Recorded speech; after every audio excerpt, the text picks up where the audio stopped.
안녕하세요. 보도국 김주영 기자입니다. 한 주간의 가장 뜨거웠던 이슈를 쉽고 재밌고 날카롭게 풀어드리는 이슈 체크 시간입니다. 김수원 MTN 기업경제센터장님 모셨습니다. 안녕하세요. 네, 안녕하십니까. 네, 오늘은 미국 기업 인스타카트에 대해서 설명해 주신다고 들었는데요. 어떤 기업인지 그리고 비슷한 업종의 우리나라 기업과는 어떤 점이 다른지 또 투자자 입장에서 꼭 알아야 할 포인트에 대해서 짚어주신다고요. 어젯밤에 미국 나스닥 시장에서 한 회사가 이제 상장을 했죠. 북미 최대 식료품 배송 업체, 좀 전에 말씀하신 대로 네. 이제 인스타카트라고 하는 회사인데, 네. 뭐 회사 사명부터가 조금 독특하죠. 뭐 인스타, 우리가 인스타라고 하면 이제 보통 인스타그램을 말하는 거잖아요. 그래서 뭐 회사 사명을 왜 이렇게 정했는지는 모르겠는데 인스타카트. 그리고 창업자 이름도 메타. 네. 그다음에 이 회사의 로고도 심지어 당근입니다. 당근. 우리 투자자 입장에서 좀 헷갈릴 수도 있겠는데요. 회사 로고가 당근인데 공모가 $30로 상장을 했는데 이제 공모가 기준으로는 시총이 뭐 100억 달러였고요. 근데 작년에 상장을 하려고 했는데 시장이 안 좋아서 그때 상장을 철회를 했어요. 네. 이제 올해 상장을 했는데 근데 이 회사가 이제 조금 관심을 끄는 이유가 저도 이제 개인적으로 좀 들여다보는 이유가 뭐 미국판 마켓컬리다 네. 또는 이제 뭐 미국판 배달의 민족이다 뭐 이런 이야기들을 하더라고요. 물론 뭐 좀 이따가 설명을 드리겠지만 근본적으로 뭐 마켓컬리나 배달의 민족하고는 좀 차이가 있죠. 네. 뭐 마켓컬리 같은 경우는 유통업체입니다. 직매입. 그러니까 실제로 식료품, 신선식품을 사죠.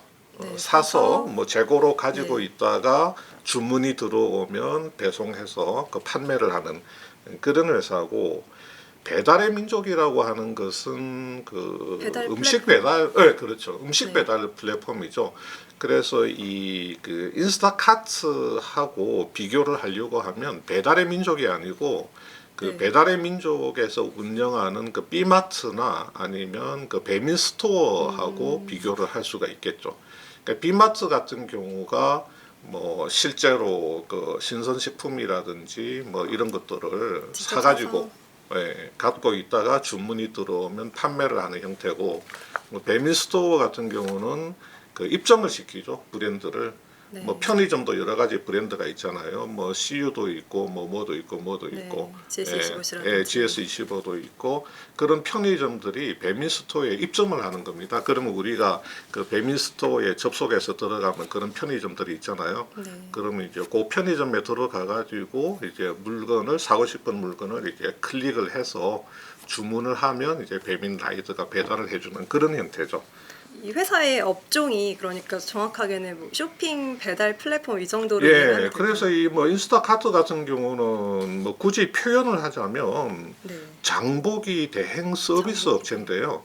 장보기 대행 서비스 플러스 배송 서비스 해서 이 두 개를 결합한 플랫폼입니다.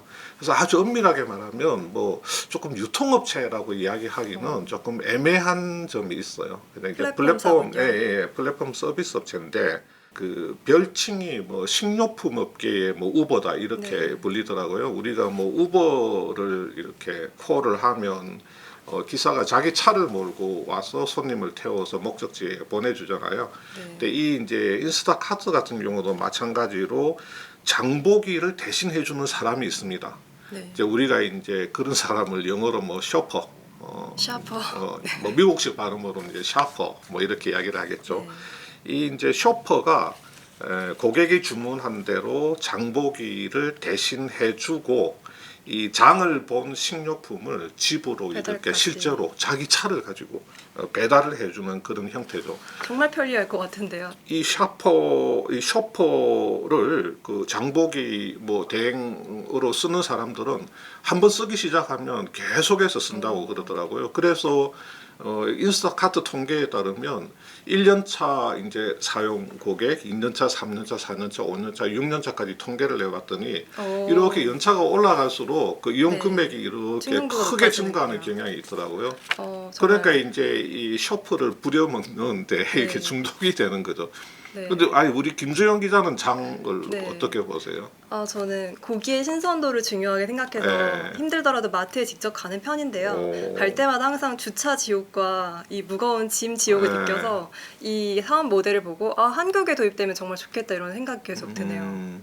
뭐 사실은 뭐 마켓컬리 같은데 접속해가지고 이렇게 쇼핑을 해서 배송을 시키면 바로 오잖아요. 우리나라도 그렇기도 뭐 사실 있는 거나 마찬가지인데 네. 우리는 직접 접속을 해서 이렇게 이제 상품을 선택을 해서 배송을 받는 거고 여기는 이제 이 쇼퍼를 사실은 이 쇼퍼를 그 원격으로 조정도 할 수 있습니다. 어떻게 그게 좀 조정을 그게 무슨 하세요? 말이냐면 고객은 당연히 인스타카트에 이제 앱을 깔겠죠. 그러면 이 쇼퍼를 하고 싶은 사람이 있습니다. 이 쇼퍼가 뭐 미국하고 캐나다 지역에만 한 60만 명 정도 된다고 합니다. 근데 굉장히 이 많네요. 쇼퍼들은 그 쇼퍼용 앱이 있어요. 이걸 까는 거죠.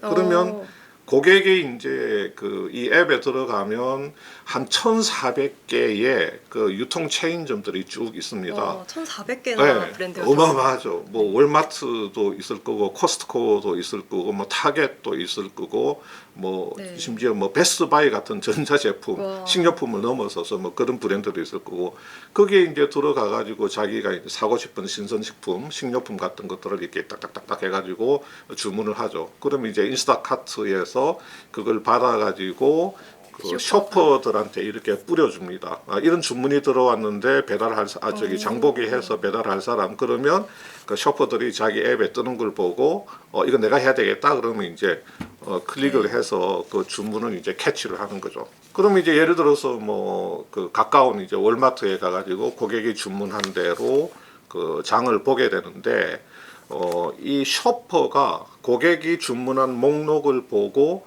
이렇게 상품을 고르잖아요. 그걸 고객들이 실시간으로 알 수가 있습니다. 예를 들어서 뭐 우리나라 그 제품을 예를 들게 남양유업 뭐 GT 우유, 남양유업 맛있는 우유 GT 있잖아요. 소화가 잘 되는 우유, 배 안 아픈 우유, 락토프리. 뭐 900ml짜리 뭐 두 개를 고객이 주문했다. 그러면 쇼퍼가 마트에 가가지고 그 제품을 정확하게 잡아서 이제 이 스마트폰 앱으로 그걸 이제 바코드를 이렇게 찍습니다. 그러면 고객이 그걸 알아요. 내가 주문한 배 안 아픈 우유를 이 사람이 정확하게 지금 잡아서 이렇게 바코드를 찍었구나 하는 걸 알 수가 있어요. 근데 이제 그 제품이 없을 수가 있잖아요. 원하는 제품이 없으면 이 쇼퍼가 다른 제품 이게 보냅니다. 고객한테 고객님이 원하는 제품이 없는데 여기 보니까 뭐 예를 들어서 파스테르 건강한 뭐 좋은 살균 우유 프레시 뭐 2리터짜리가 있습니다. 그럼 이걸 어떻게 살까요? 그러면 고객이 이제 이렇게 쇼퍼가 사진을 찍어서 보내줄 수도 있습니다.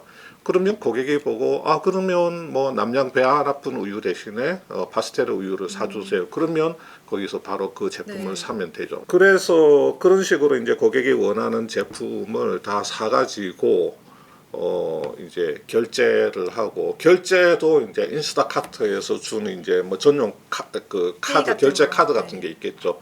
그걸로 이제 다 결제를 하고 이제 고객 집으로 가서 근데 그 이 회사가 근본적으로 아까 말씀드린 것처럼 우리가 이제 한국판 뭐 마켓컬리다, 미국판 마켓컬리다 이렇게 이야기를 하는데 마켓컬리하고 이제 근본적인 차이점은 마켓컬리는 직매입을 해서 주문 들어오는 대로 배송을 해준다는 거고 이 회사 같은 경우는 그냥 단순히 그 쇼퍼하고 그 커스터머를 연결시켜주는 그런 이제 플랫폼 역할만 할 뿐이라는 거죠. 그러면 또 이제 물류센터가 없어도 되니까 거기서 세이브하는 비용도 꽤 있을 것 같아요. 예, 그렇습니다. 예, 그게 이 회사의 좀 근본적인 경쟁력인 것 같아요.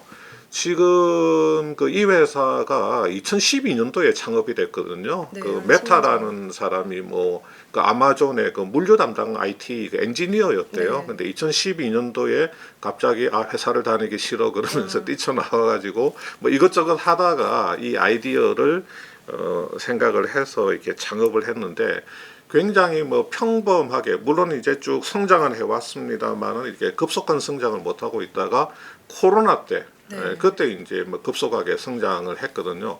그러니까 그 동안에 이 회사가 코로나가 오기 전까지 이렇게 쭉 버틸 수 있었던, 그 생존할 수 있었던 또 경쟁력이 이제 뭐냐면 세 가지가 없었다고 합니다. 그게 네. 이제 김주영 기자가 말씀하신 대로 그 플랫폼 그 중개 역할만 하다 보니까 당연히 그 물류 창고, 그 대형 그 물류센터가 필요가 없었죠. 그 다음에 네. 운송 트럭도 필요가 없는 거죠. 그 다음에 그 재고를 직접 가질 필요가 없으니까 이제 재고 자산도 가질 필요가 없는 거죠. 근데 우리가 물류센터라든지 아니면 뭐 운송 트럭 같은 거는 이제 그 고정 자산, 고정 유형 자산 투자잖아요. 네. 그래서 그 계속 해마다 그 대규모의 감가상각이 발생됩니다. 고정비 부담이 크게 발생되죠. 그런데 이제 그런 고정비 부담을 이제 안 져도 되는 거고, 우선 뭐 그런 대형 물류센터를 건설한다 아니면 운송 트럭을 구매하는 단계에서 그 현금 지출이 생기잖아요. 네, 그런 각종 현금 비용들이. 지출도 안 생기고, 그 다음에 그 뭐 손익상으로 고정비 이제 부담도 안 생기는 거고, 또 재고자산 같은 경우는 자기가 직매입을 하게 되면 관리 그 부담이 생기거든요. 네. 특히 이제 이런 식료품 같은 경우는 제때 그 팔지 팔리려면. 못하면 다 폐기를 해야 됩니다. 그 폐기 비용이 엄청나거든요. 지금은 뭐 마켓컬리도 폐기율이 엄청나게 떨어졌지만 그 과거에는 이제 좀 그 폐기되는 그 물량도 꽤 있었던 모양이더라고요. 그렇게 이제 그런 그 재고자산 폐기 손실 이제 부담도 없고 하니까 그런 게 이제 이 회사의 경쟁력으로 작용했고, 마침 2020년도에 코로나가 오면서 회사가 네. 이제 엄청나게 뭐 벌떡 일어서게 된 거죠. 그 당시에 이 회사가 이제 얼마나 그 코로나 당시에 그렇게 이제 벌떡 일어서게 됐는지 그 그림을 한번 그 보여드릴게요. 자, 이 그림을 이렇게 보시면 월별 그 판매 성장세 이게 전년 동월 대비로 돼 있잖아요. 네. 이쪽에 중간 코로나, 신호인데요. 이게 이렇게 완전히 뭐 쭉 올라갑니다. 이렇게 거의 수직에 가깝게 올라가죠. 네. 물론 이제 쭉 코로나가 진행되면서 이게 그림상으로는 떨어지는 것처럼 보이지만 이게 지금 500% 아닙니까, 와. 그죠? 이게 전월 대비로 전월보다도 2배, 3배, 4배, 5배, 6배 계속 성장하다가 좀 주춤해가지고 전월 대비해서 5배, 4배, 3배 그렇게 떨어져 봐야 전월 대비해서 3배, 한 3배 정도씩은 이 2020년도 코로나가 한참 창궐할 때 전월 대비해요. 전월에 판 것보다도 세 배 5배, 넘게 6배, 3배, 4배씩 매달 그렇게 성장했다는 거죠. 그러니까 이 차트가 보여주는 게 이 회사가 얼마나 그 당시에 어마어마하게 주문이 쇄도했는지를 알 수가 있죠. 그래서 이 당시에는 네. 이 회사가 원래 표방하는 게 한두 시간 안에 당신 집 앞까지 식료품을 배달해 주겠다는 건데 너무 주문이 폭주하니까 시간을 못 맞추는 경우도 사실은 이 당시에 굉장히 허다했다고 합니다. 이 시기에 메타 CEO와 직원들은 정말 감격의 눈물이 났을 것 같습니다. 아, 이때는 우리가 돈을 갈고리로 쓸어 담는다는 말이 이 당시에 뭐 그대로 그 성립이 될 것 같고요. 요 회사에 대해서 앞에 전반적으로 한번 이렇게 그림을 한번 보시면 네, 개요네요. 이게 이 회사가 IPO 증권 신고서 냈을 때 그 증권 신고서 안에 들어있는 내용이거든요. 요게 이제 자기들하고 이 거래하는 그 대형 유통 체인들입니다. 이게 그 대형 1400 유통 개 체인들 브랜드들. 로고 저 배너죠. 여기에 이제 코스트코도 있고 뭐 이제 월마트도 있고 여기 이제 세븐일레븐도 있네요. 보니까 뭐 세븐일레븐도 있고 또 뭐 타겟도 있고 뭐 그렇습니다. 다양한 브랜드가 네. 있군요. 근데 이제 이런 것들이 코스트코를 뭐 하나로 취급을 하는 거죠. 월마트를 하나로 취급하는 거고 타겟을 하나로 취급하는 거고 세븐일레븐을 하나로 취급하는 건데 이렇게 해가지고 몇 개냐면 여기 오른쪽에 보시면 이게 1,400개입니다.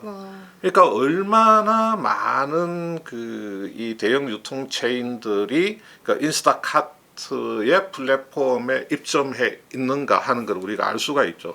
이게 이제 뭐냐면 GTV라고 그래서 GTV. 이제 그로스 트랜잭션 볼륨이거든요. 주문액입니다. 총 주문액. 네. 올 6월 말을 기준으로 해서 과거 1년.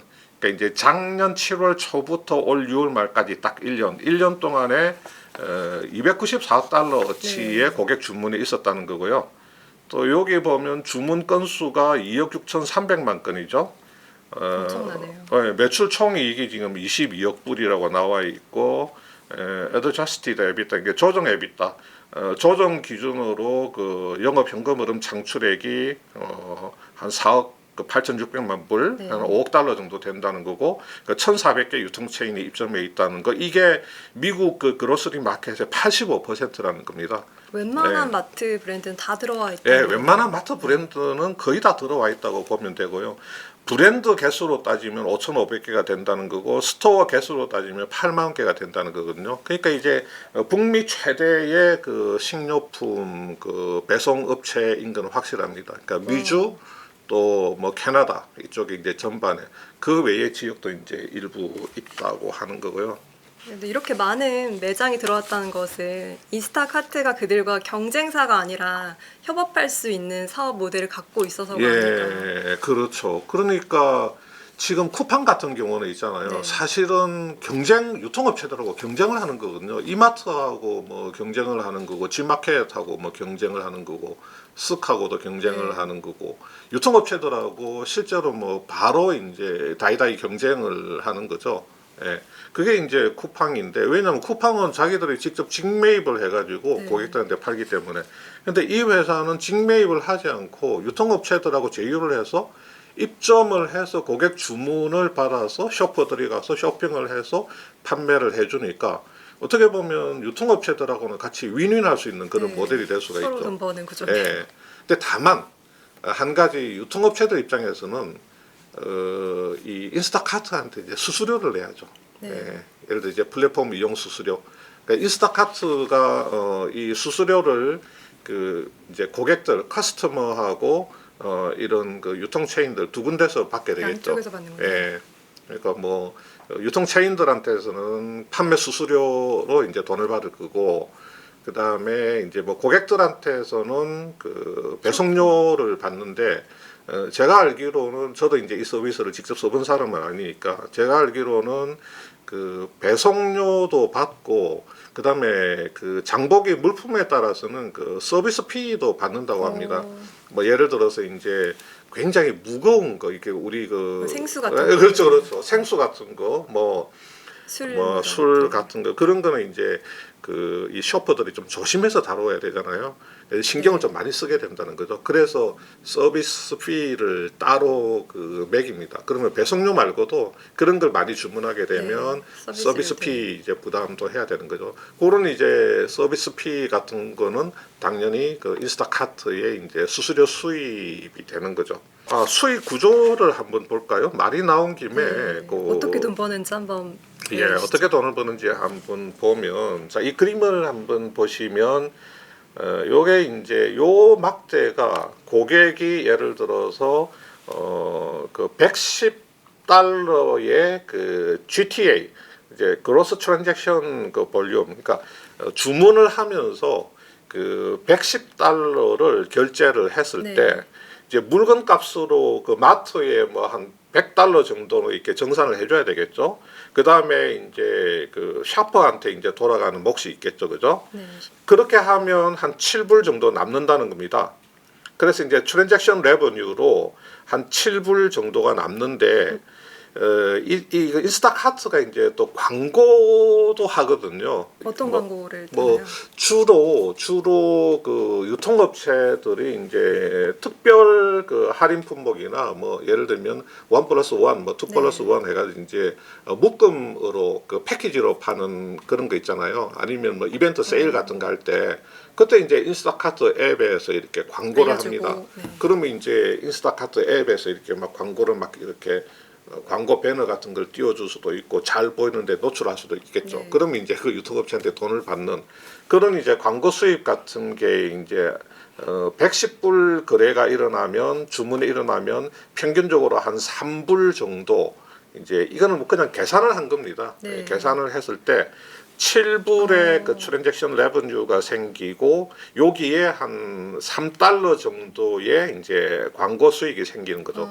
요거 두 개를 합치면 토탈 레버뉴, 토탈 이제 그 수수료 매출이 광고 10달러. 수수료 매출, 그다음에 거래 수수료 매출에서 한 10달러 정도 생기고, 그다음에 이제 요 10달러에 대해서 근본적인 그 매출 원가가 3달러 요걸 빼야 되거든요. 10달러에서 3달러를 빼면 최종 수익이 gross 이제 profit 그러니까 이제 매출 총이익이 한 7달러 정도 생기는 거죠. 그러니까 이제 고객이 GTA 그 총 주문 금액이 110달러가 발생이 되면 그 매출 이익 기준으로 gross profit 기준으로는 한 7달러 정도니까 7달러 받는 거 고려하면 광고 수익이 상당히 큰 비중인 것 같네요. 네네네 그렇죠. 여기 요 7달러 그로스 프라핏 중에서 광고 그 수수료가 3달러니까 꽤 이 광고 비중이 작지가 않습니다. 그래서 110달러 대비해서 7달러면 한 6.4% 정도인데 여기 재미있는 표현이 있죠. 요 밑에 보시면 10% of shopper tips are paid to shoppers. 예. 그러니까 이 샤퍼한테 그 책정되는 팁은 100% 샤퍼에게 지불된다. 우리가 삥땅 치는 거 없다. 우리가 갈취하는 거 없다. 그런 것을 또 뭐 굳이 이렇게 써놨더라고요. 뭐 착한 기업이다 이런 뜻이겠죠. 아마 이런 의문을 가지신 분들도 있을 거예요. 그게 그 회사의 경쟁력이라면 그러면 쿠팡 같은 경우는 엄청나게 그 물류 그 투자를 많이 하고 뭐 쿠팡맨들 로켓 배송맨들을 직접 고용해가지고 직접 그 배송도 하고 그 다음에 그 쿠팡 그 로켓 배송 차 뭐 운송 트럭도 직접 쓰고 하는데 그러면 쿠팡은 어떻게 그렇게 경쟁력을 지금 가질 수 있느냐? 근데 쿠팡도 제가 볼 때는 위기의 상황이 있었죠. 왜냐하면 엄청난 그 물류 투자라든지 뭐 여러 가지 고정자산 많은 투자가 투자가 들어가니까 그 캐시번이 계속됐는데 뭐 다들 아시는 것처럼 그 손정희라고 하는 그 어마어마한 그 돈을 가진 사람이 이제 돈을 넣어줬고 그 다음에 회사 캐시가 거의 바닥을 향해서 갈 무렵에 상장했죠. 그렇죠. 예, 아주 시기적으로 적절하게 뉴욕 증시에 상장해서 대규모 자금을 땡길 수가 있었고 그 다음에 또 쿠팡의 그 캐시 플로우를 만들어내는 나름의 뭐 다들 아시겠지만 그 방법이 있습니다. 그 방법이 뭐냐면 자, 이 그림에서 한번 보시면 한번 볼게요. 여기가 2020년입니다. 여기가 2021년인데 쿠팡이 2020년도에 보시는 것처럼 한 5,500억 정도 영업 손실을 했습니다. 21년도에 영업 손실은 1조 1,000억 정도였어요. 그런데 그 현금 흐름표에 캐시 플로우로 가보면 5,500억 영업 손실을 낼 때 영업 현금 흐름은 6,000억 흑자였습니다. 6,000억 그 순유입이었죠. 그 다음에 1조 1,000억 원의 영업 손실을 낼 때 그때 쿠팡의 영업 현금 흐름은 고작 한 689억, 690억 정도 마이너스였다는 거죠. 이렇게 손익계산서상으로 어마어마한 그 회계상의 영업 손실이 나는데도 실제로 그 현금 흐름이 오히려 플러스 6천억 또는 고작 한 600억 정도 마이너스가 날 수 있었던 이유는 뭐겠습니까? 혹시 그 받을 거는 빨리 받아버리고 네. 나갈 돈을 최대한 늦게 주는 그렇죠. 그런 바로 게 아닐까요? 그겁니다. 우리 같은 사람이 쿠팡에 가서 물건을 사면 뭐 카드로 뭐 페이로 결제하고 뭐 쿠팡 페이로 결제를 할 수도 있고 뭐 카드 결제를 할 수 있고 그렇잖아요. 그렇게 결제를 하면 아무리 늦어도 일주일 안에는 쿠팡에 결제 대금이 들어가죠. 근데 그렇게 받을 돈은 굉장히 빨리 들어오는데 쿠팡이 자기들 입점업체 또는 이제 직매입할 때 직매입한 거래처에 결제를 해주는 거는 되게 늦게 해줍니다. 한 두세 달 뒤에 해주는 거죠. 그러면 그 기간 동안에는 캐시를 굴릴 수가 있는 겁니다. 흐름이 그렇죠. 좋아지겠네요. 시기가 잘 맞으면. 자, 우리가 결제를 해주면 그 돈을 받아서 물건을 삽니다. 그래서 또 파는 거예요. 그래서 또 돈을 받는 겁니다. 그러니까 줄 돈하고 받을 돈을 그렇게 텀을 길게 가져가면 그 사이에 그 돈을 이용해서 또 물건을 사가지고 팔고 캐시 플로우를 만들어내고 그런 식으로 이제 할 수가 있는 거죠. 그런 식으로 해서 이제 캐시 플로우를 만들어냈고 뭐 어쨌든 간에 뭐 그렇게 해서 계속해서 이제 회사를 지속적으로 끌고 와가지고 지금 뭐 쿠팡도 이제 3개 분기 손익계산서상으로 뭐 이익을 내는 회사고 쿠팡이 이제 자랑스럽게 우리가 이제 캐시 플로우도 굉장히 좋아지고 있다고 그 IR 자료에 보니까 되게 자랑을 많이 해놨더라고요. 인스타카트는 왜 지금에서야 상장을 할까? 좀 더 잘 나갔을 때 했으면 더 좋지 않았을까 이런 생각도 듭니다. 이 회사 밸류에이션이 이게 한번 보시면 그림이 한번 보시면 네. 이게 이제 이 회사가 시장에서 평가받았던 밸류에이션을 나타내는 것 같습니다. 이 보면 뭐 2012년도에 뭐 창업하고 네, 이 완전. 창업한 이후에도 많은 이제 VC라든지 뭐 그 PF들한테서 이제 투자를 받았을 텐데 VC들한테서 그때 이제 밸류가 뭐 기껏 뭐 한 34억 불 정도. 근데 이제 계속해서 이제 밸류가 오르는 거죠. 코로나 때, 계속해서 오르다가 결국은 이 코로나 시기를 겪으면서 여기 보시면 390억 달러까지 올라갔었어요. 예, 코로나 시기에. 4배까지 올랐었네요. 예.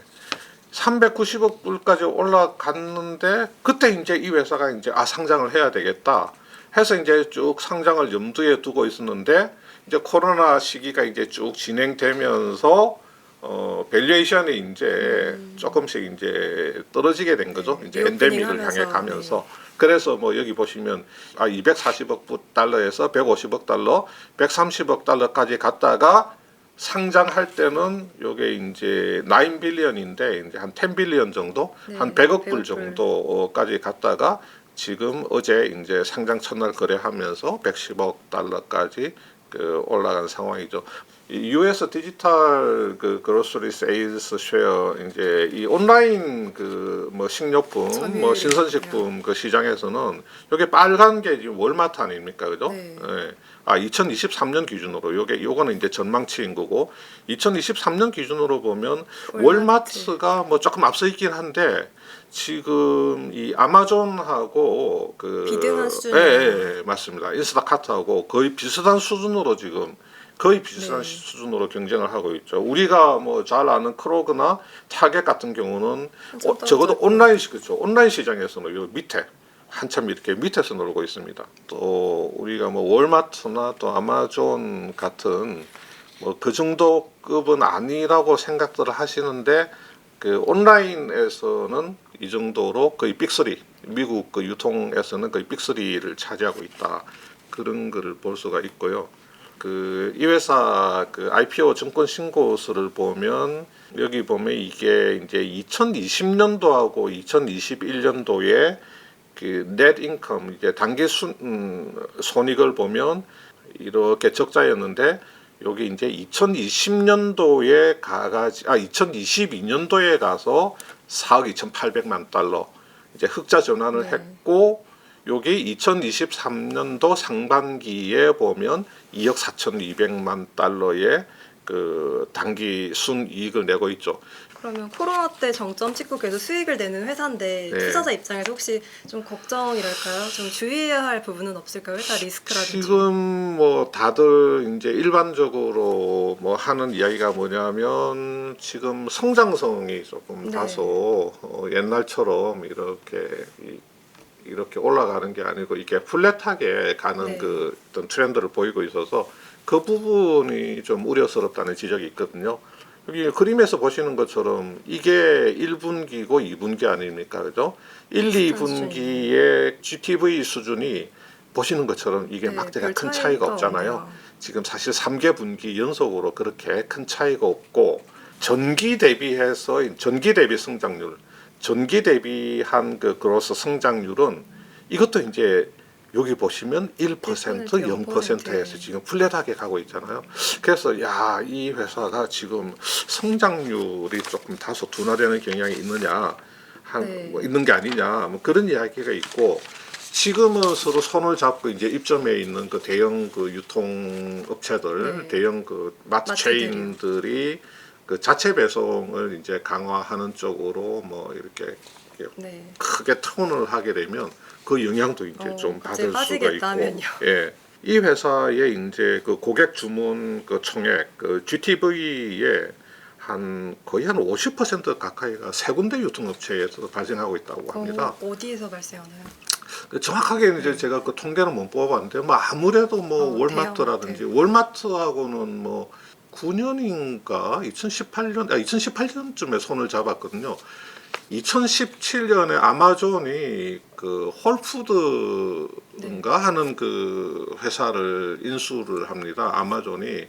그러면서 그 아마존이 그 그 the same day 그 딜리버리, 그러니까 당일 배송을 강화하겠다고 선언하니까 다른 유통업체들이 이제 야 이거 어떡하지?